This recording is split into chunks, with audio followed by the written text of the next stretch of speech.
Je veux que ça soit clair une bonne fois pour toutes. Parce que tu vas donner un disque d'or à Paul, la concurrence va se fâcher, va trouver toujours quelque chose à dire. Le disque d'or appartient à la maison de disques, pas l'artiste. Donc c'est la maison de disques qui fait la demande.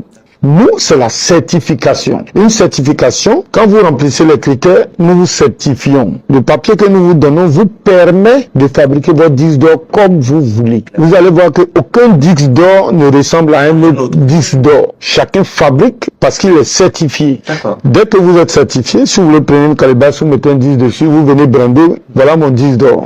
C'est comme ça que ça se fait. Contrairement à moi que certaines personnes se permettent d'insulter, il y a un comité qui se réunit pour décider. Mais moi, en tant que président de la PODEMSI, je ne fais que signer et donner. Donc, on n'a pas de parti pris. Si Pierre le mérite, Pierre l'aura. Si Serge le mérite, Serge l'aura. J'ai eu des demandes récemment, je les transmis. Ils vont analyser, ils vont... Vous avez eu des demandes récemment? Même des disques de diamants. Des diamants? Oui, je pense que l'artiste c'est un bon doigt, mais... Quel artiste? Vous le dites ici, hein? C'est pas grave, c'est une demande. Non, des disques de diamants, j'ai eu la demande de Imbra, j'ai eu des disques d'or, j'ai eu la demande de... Bon, je vais m'arrêter là pour l'instant. J'espère que c'est clair pour tout le monde concernant les certifications par les représentants de la PODEMSI.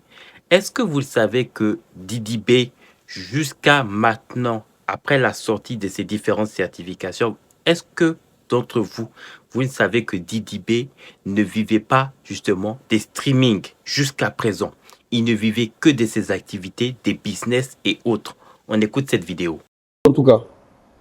D'accord. Par rapport à des concerts. Ouais. Ça se vaut. Jusqu'à présent, j'ai pas encore touché mes parts de SACEM et tout. Je promets.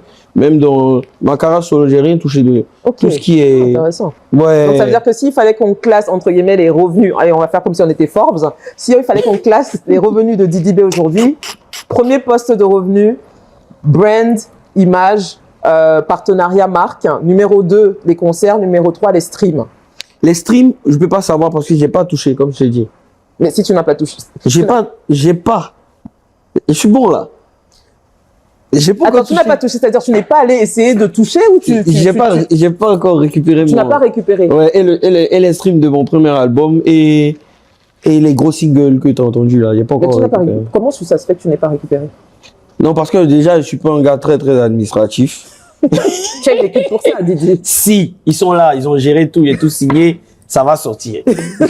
Vous pouvez mettre deux artistes en guerre pour ces histoires justement de certification. En même temps, c'est une occasion de mettre une petite mise au point à toutes ces personnes qui dévalorisent nos associations des droits d'auteur, notamment la PODEMSI, au détriment